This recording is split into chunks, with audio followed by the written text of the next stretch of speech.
Hello friend, नमस्कार। आप सब कैसे हैं? जो अच्छे होंगे, एंजॉय कर रहे होंगे, साथ में चार्ट ट्रेडिंग जरूर कर रहे होंगे। तो बात करते हैं यहाँ पर थोड़ा सा आईसीआईसी बैंक के बारे में और रिलायंस के बारे में, थोड़ा सा एचडीएफसी बैंक के बारे में डिस्कशन करेंगे आपके रिजल्ट के मुताबिक। देखिए, मैं डाटा यहाँ पर बताने वाला हूँ, बाकी चार्ट तो देखो जो भी होगा वो आपको कल पता चलेगा मंडे के दिन। मैं जस्ट आपको यहाँ पर जो आपका रिजल्ट का डाटा यहाँ पर अब आपका आया हुआ है उसके मुताबिक थोड़ा सा डिस्कशन करेंगे कि क्या आपका आया हुआ है। ठीक है, चलो सबसे पहले आपका यहाँ पर आईसीआईसी बैंक का देखते हैं। तो आप सारा का सारा यहाँ पर डाटा देखिएगा 2-3 क्वार्टर से, तो आपको यहाँ पर पता लग जाएगा कि क्या हुआ है। जैसे कि आप यहाँ पर प्रीवियस देखिए, आपका दिसंबर से आप ले लीजिए, दिसंबर 2024 में। तो दिसंबर 2024 में अगर आप देखते हैं यहाँ पर देखिएगा, ये आपका जो डाटा आ रहा होगा इस तरफ आपका, जैसे यहाँ पर 41,299 करोड़ का था। इसके बाद आपका मार्च में आप देखिए यहाँ पर थोड़ा सा और बढ़ा, 2025 में 42 करोड़ मतलब 42,430 करोड़ का यहाँ पर हुआ। इसके बाद अभी जो लेटेस्ट आपका डाटा है देखिए, वहाँ से और भी आपका ऑपरेटिंग जो रेवेन्यू है वहाँ पर और क्वार्टर दर क्वार्टर आपका और भी बढ़ के आया है। ठीक है, तो यहाँ पर आप देख सकते हैं अभी जो लेटेस्ट टाइम का आया है आपका ये 42,946 करोड़ का, मतलब प्रीवियस जितने भी क्वार्टर थे सभी से ठीक ठाक आया। ठीक है, इसके बाद नीचे आइए आप, अगर ऑपरेटिंग मतलब एक्सपेंसेस की बात करें तो भी ये अभी आपका 11,393 करोड़ के आसपास ये भी है, ये भी ठीक है। ऑपरेटिंग प्रॉफिट की आप बात करें यहाँ पर क्वार्टर दर क्वार्टर, तो ये भी आपका 18,745 के आसपास आया, ये भी ठीक है। मतलब ओवरऑल अगर आप यहाँ पर देखते हैं तो सब कुछ आपको इस क्वार्टर में अच्छा दिख रहा है। नेट प्रॉफिट अगर आप देखते हैं तो भी आपका 12,768 करोड़ पॉइंट कुछ करोड़ का यहाँ पर है, मतलब प्रीवियस क्वार्टर से फिर भी बेटर है। आप यहाँ पर भी देख सकते हैं, ये देखिए आपका अभी जो ग्राफ, अगर आप ग्राफ के मुताबिक देखते हैं, आप ग्राफ के मुताबिक चेक कर सकते हैं। आपका आईसीआईसी बैंक का जो भी रिजल्ट आता है एक ठीक ठाक रिजल्ट आता है, मतलब क्वार्टर दर क्वार्टर आपका यहाँ पर देखिए जून, फिर सितंबर, फिर दिसंबर, मार्च, आपका जून में अभी ठीक ठाक है, मतलब चार्ट आपका डाउन नहीं जा रहा है। लेकिन अगर आप दूसरे कहीं ना कहीं आप, जैसे मैं आपको दिखाऊंगा दूसरे किसी न किसी यहाँ पर शेयर का, अगर आप यहाँ पर इस तरह से देखते हैं आपका चार्ट वो कहीं ना कहीं डाउन दिखेगा। ठीक है, ये मैं इसकी पर्सनली बात कर रहा हूँ। इसके बाद नीचे आइए, देखिए ये भी आपका बढ़ा हुआ है। ठीक है, देख लीजिए सारा का सारा चीज़ आपका यहाँ पर सब कुछ बढ़ता हुआ नज़र आ रहा है। ठीक है, अब इसके बाद चाहे आप जो भी करें, मतलब आप चलो ये तो आपने डाटा देख लिया, डाटा आपका पूरा बढ़ा हुआ है। मैं यहाँ पर डायरेक्टली आपको ऑप्शन चेन में ले चलता हूँ। ठीक है, ऑप्शन चेन में देखिए आपका जो अभी लेटेस्ट रेट चल रहा है, ये सारा आपका ऑप्शन चेन ओपन हुआ है। अब आप यहाँ पर आइए ओपन इंटरेस्ट के ऊपर, डायरेक्टली आप ओपन इंटरेस्ट में आ जाइए। ओपन इंटरेस्ट आपको क्या दिखा रहा है? ओपन इंटरेस्ट अगर आप देखते हैं यहाँ पर चेक करें, जैसे यहाँ पर देख पा रहे होंगे 1450 में आपका 27,89,000 के आसपास आपका यहाँ पर ओपन इंटरेस्ट है। ठीक है, अगर आप यहाँ पर देखते हैं तो ये अगर मतलब 1450 अगर आप देखते हैं तो इसके बाद रजिस्टेंस तो है, इसमें कोई शक नहीं है, रजिस्टेंस आपका है 1450 का। उसके बाद 1460 में भी आपका रजिस्टेंस है। लेकिन यहाँ पर नीचे देखिए आपका 1400 में पुट की तरफ अगर आप देखते हैं तो यहाँ पर आपका कहीं ना कहीं 27 लाख, 27 लाख, ठीक है, मतलब 27 लाख के आसपास आपका नीचे आपका सपोर्ट क्रिएट हो रखा है। इसके बाद 1420 में भी आपका ओपन इंटरेस्ट क्रिएट हुआ है ज़्यादा।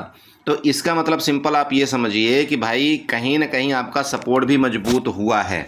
तो सपोर्ट मजबूत हुआ है, इसका मतलब क्या है कि मार्केट के अंदर आपकी थोड़ा बहुत बाइंग तो आई है आपका आईसीआईसी बैंक में, इसमें कोई शक नहीं। ठीक है, आपका क्या हो गया, आपका यहाँ पर आईसीआईसी बैंक का हो गया। आईसीआईसी बैंक का मतलब ओवरऑल आप अगर देखें तो रिजल्ट ठीक ठाक है, इसमें कोई शक नहीं है, बढ़िया रिजल्ट है। ठीक है, अभी चलते हैं किसमें, आपका मतलब उसमें रिलायंस में और एचडीएफसी। यहाँ पर देख सकते हैं आपका अभी रिलायंस का रिजल्ट देखिए। रिलायंस में मैं डायरेक्टली इसके ऊपर न जाकर के आपको सीधे ग्राफ के माध्यम से ही आपको समझा देता हूँ, उससे आपको समझ में आ जाएगा। अब देखिए यहाँ क्वार्टर दर क्वार्टर क्या हुआ है आप चेक करिए। आपका मार्च का जो यहाँ पर देखिए, आपका मार्च का यहाँ पर इनका था रेवेन्यू, वो था 1,32,962 करोड़ के आसपास। ठीक है, था ना यहाँ पर, ओके। लेकिन अभी आप ये देखिए इस बार इनका क्या हुआ है, थोड़ा सा इनका डाउन हो चुका है। ये हुआ डाउन कि नहीं हुआ? ओके, अभी और नीचे आइए चलिए। ठीक है, अब यहाँ पर ऑपरेटिंग एक्सपेंसेस क्वार्टर आप देखिए, यहाँ पर तब भी इनका डाउन हुआ है, प्रीवियस चार्ट से इनका डाउन हुआ है। ओके, इसके बाद नीचे आइए ऑपरेटिंग प्रॉफिट में आइए, वो भी इनका डाउन हुआ है, चेक करिएगा थोड़ा सा, तो वो भी उनका डाउन हुआ। अब यहाँ नेट प्रॉफिट में देखिए, मतलब नेट प्रॉफिट जो इनका है, इनका बहुत ज़्यादा उछाल मारा है। किसका? रिलायंस का नेट प्रॉफिट बहुत ज़्यादा उछाल मारा है। आप यहाँ पर चेक कर सकते हैं। ये बहुत बड़ा अच्छी चीज़ है रिलायंस के लिए। ये समझिएगा कि प्रीवियस आपका जो यहाँ पर 11,217 करोड़ का यहाँ पर नेट प्रॉफिट था, अभी ये सीधे सीधे जंप करके यहाँ पर आपका 17,904 करोड़ हो गया। ठीक है, समझ रहे? 17,904 करोड़, ये बहुत अच्छा है। जो कि आप देखें तो 11,217 से लेकर के 17,900, मतलब एक अच्छा खासा यहाँ पर लगभग 5 से 6,000 करोड़ का यहाँ पर इंक्रीज नेट प्रॉफिट में हुआ है। तो इसका मतलब ये समझ सकते हो कि ये आपका रिलायंस का भी बेस्ट है रिजल्ट, इसमें कोई शक नहीं है। बिल्कुल ठीक है। हाँ, ये ऑपरेटिंग प्रॉफिट आपके थोड़ा सा डाउन हुआ है, आपका ऑपरेटिंग एक्सपेंसेस डाउन हुआ है, बट ठीक है। ओवरऑल अगर आप यहाँ पर प्रॉफिट की बात करें नेट प्रॉफिट में, तो एक अच्छा ज़बरदस्त उछाल आया है। अब इसमें बात करते हैं ऑप्शन चैन। ऑप्शन चैन में सीधे जाइएगा। अगर आप ओपन इंटरेस्ट की बात कर लो तो यहाँ पर भी आपके क्या है, देखिए, अगर आप ओपन इंटरेस्ट में जाते हैं तो डायरेक्टली आपको 1500 के ऊपर आपके ह्यूज आपके कॉल राइटर बैठे हुए, मतलब आपका रजिस्टेंस बड़ा वाला है 1500 के ऊपर। ये आपको पता होना चाहिए। आप देख सकते हैं यहाँ पर 75 लाख, ठीक है, 75.62 लाख के आसपास आपका यहाँ पर ओपन इंटरेस्ट ज़्यादा क्रिएट है। तो ये थोड़ा सा रजिस्टेंस जरूर आपका लेगा, इसमें कोई शक नहीं है, ये ध्यान रखिएगा आप। ठीक है, ये आपका डाटा बता रहा है। ठीक है, मैं यहाँ पर कुछ ऐसा नहीं, डाटा आपका बता रहा है कि रेजिस्टेंस के ऊपर आपका 1500 के ऊपर एक ज़बरदस्त रेजिस्टेंस यहाँ पर क्रिएट है कॉल के तरफ। ठीक है, चलिए, ये आपका रिलायंस को हो गया। अभी किस में देखना, चलिए HDFC बैंक देखते हैं वहाँ पर क्या आपका हो रहा है और क्या। ये आपका HDFC बैंक का है। HDFC बैंक आप देख सकते हैं। HDFC बैंक में एक थोड़ा सा मतलब आपको ये देखने को मिला होगा कि ज़्यादा यहाँ पर कुछ खास एक्टिविटी नहीं हुई है। मेरी बात आप समझ रहे हैं? आप जैसे इसको ही देख लीजिए। आप यहाँ पर आपका 77,460 करोड़ का हुआ है आपका मार्च में, लेकिन अगर आप जून में देखते हैं तो आपका 77,470 करोड़, मतलब कुछ खास नहीं। ओनली यहाँ पर लगभग आपका 10 करोड़ का अंतर आया है। इसके बाद अगर आप ऑपरेटिंग एक्सपेंसेस की बात करें, यहाँ पर देख लीजिए 17,556 करोड़ का ये था आपका मार्च में, लेकिन अभी आप लेटेस्ट टाइम की बात करें तो ये आपका डाउन हो चुका है। 17,433 करोड़ का ये डाउन हो चुका है आपका ऑपरेटिंग एक्सपेंसेस। इसके बाद आइए सीधे ऑपरेटिंग प्रॉफिट की बात कर लेते हैं। ये थोड़ा सा जंप किया है, जो कि प्रीवियस आपका 26,536 करोड़ का था, अभी आपका लेटेस्ट टाइम में आपका 35,733 करोड़ का है। तो ये थोड़ा जंप किया है, इसमें कोई शक नहीं। नेट प्रॉफिट की बात करें तो नेट प्रॉफिट में भी कोई इतना ज़्यादा खास आपको मतलब इंक्रीमेंट देखने को नहीं मिला। जैसे कि प्रीवियस आपका मार्च में कितना था, 17,616 करोड़ का था, अब इसकी लेटेस्ट टाइम की बात करें 18,155 करोड़ का है। तो ये कुछ खास नहीं है। तो इसका मतलब समझ सकते हैं कि थोड़ा सा इसमें HDFC बैंक में असमंजस जरूर है। और अभी लेटेस्ट टाइम इसका एक और न्यूज आपने देखा होगा कि 1:1 का मतलब ये क्या कर रहा है, स्प्लिट का ये वो भी कर रहा है बोनस शेयर। तो बोनस शेयर का सिंपल बात ये होती है, देखिए, आपको इतना खुश होने की ज़रूरत नहीं है। बस बोनस शेयर मतलब 1:1 करने का ये सिंपल मैटर होता है कि अगर आपके पास, मान लीजिए कि पहले आपके पास 100 शेयर थे, तो 1:100 शेयर थे, मान लीजिए आपके पास, उसकी प्राइस आपकी 2,000 चल रही थी। तो अभी 1:1 करने का क्या मतलब है कि वो आपका क्या हुआ, 200 शेयर हो जाएगा। और 200 शेयर में आपके प्राइस क्या कर देते हैं, वो 50% वहाँ पर तोड़ देते हैं। तो प्राइस लगभग आपकी वहीं पर उतना ही रहती है। थोड़ा बहुत आपका जब वो स्प्लिट करते हैं तो शेयर जरूर थोड़ा सा भागता है, ऐसी बात नहीं है। लेकिन अभी ये डिविडेंड भी दे रहे हैं, तो डिविडेंड को कहीं ना कहीं ये क्या करेगा, उसको थोड़ा सा डाउन तरफ जरूर लेने की कोशिश करेगा। क्योंकि डिविडेंड जब भी आता है किसी कंपनी का, तो जितना वो डिविडेंड देता है वो कहीं ना कहीं आपको उतना वो नीचे तरफ चला जाता है।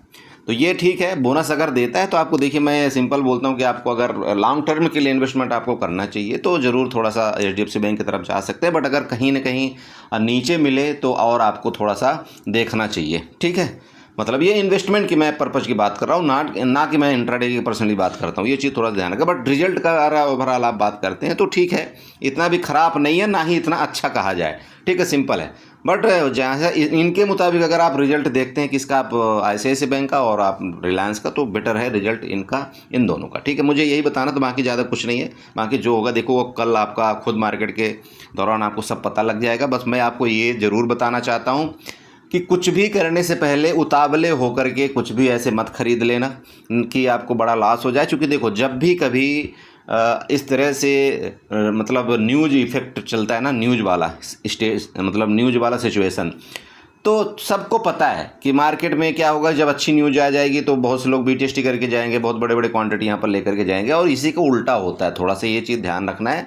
मैं कई बार देखा हूँ रिजल्ट के, देखिए रिजल्ट के मैं व्यू से आपको बताऊँगा, मैं बहुत बार देखा हूँ कि जो आप पॉजिटिव होते हैं उसमें आप बड़ी क्वांटिटी अगर आप बाई कर लेते तो कहीं ना कहीं उसका थोड़ा सा नेगेटिव इम्पैक्ट पड़ता है सुबह सुबह, क्योंकि उनको क्या करना है भाई, पैसे से कमाने से आप उनको, जो आपके ऑपरेटर होते हैं उनको पैसा कमाने से मतलब है, तो कहीं ना कहीं आपके वो नेगेटिव इम्पैक्ट पहले डाल देंगे, इसके बाद फिर भले आपका मार्केट ऊपर चला जाए। तो ये ध्यान रखना है, जाने दीजिए, जो होगा वो ठीक है, अच्छी बात है। जो आपका यहाँ पर आया, जो रिजल्ट आया बहुत अच्छा आया, बहुत बुरा आया, वो मैटर कंपनी के ऊपर कर रहा है। लेकिन हम जान रहे हैं ना कि आज अच्छा रिजल्ट आया, लेकिन कंपनी वाले तो पहले ही उनको पता होता है भाई सब कुछ, कि हाँ इनका अच्छा रिजल्ट आ रहा है, इनका ऐसा हो रहा है, सब कुछ आपको पता है ना, ये तो उनको सब पता है। तो अगर ऐसा कुछ होता तो पहले तो पैसा लगा करके बैठे होंगे, ऐसा तो नहीं है कि नहीं वो आज ही पैसा लगाएंगे या फ्राइडे का वेट कर रहे होंगे या मंडे को वेट कर रहे होंगे, ऐसा नहीं होता ना। तो पहले से सब कुछ हो चुका होता है। तो ये जो भी चीज़ें होती हैं इसमें आपको ज़्यादा मतलब क्या है, वो नहीं होना है, मतलब इमोशनली वो नहीं होना है, ठीक है, इन्वॉल्व नहीं होना है। बस आप अपने हिसाब से काम करिए, क्वांटिटी अपने रिस्क रिवार्ड के मुताबिक काम करिए, अपने लॉस को यहाँ पर फिक्स रखिए कि भाई मैं इससे ज़्यादा लॉस नहीं ले सकता। आप ऐसा मत करें, बहुत से लोग ऐसा भी सोचते हैं कि चलो यार आज मैंने ख़रीद लिया तो रिजल्ट अच्छा है तो हो सकता है 2 दिन 4 दिन बाद 10 दिन बाद बढ़े मार्केट, और पता चलता है कि वो लास्ट में आकर के आपका जीरो हो जाता है, वहाँ पर आप बड़ी क्वांटिटी में बाई करो। तो ये भी गलती कभी मत करना कि कभी भी रिजल्ट के चक्कर में आप, ये अच्छा रिजल्ट के चक्कर में बड़ी क्वांटिटी बाई करके होल्ड करके जाओ आज के लिए, कल के लिए, परसों के लिए, ये भी देखिए ठीक नहीं होता। बाकी अगर आप फ्राइडे को जो किए होंगे या BTST में अब जो मिलेगा आपको मंडे को खुद ही आपको पता चल जाएगा, उसमें क्या बताने वाली बात है, ठीक है। चलिए एंजॉय करिए, वीडियो अच्छी लगी हो तो चैनल को जो सब्सक्राइब करिएगा, वीडियो को लाइक करिएगा, साथ में कमेंट जरूर करिएगा। Okay, bye bye.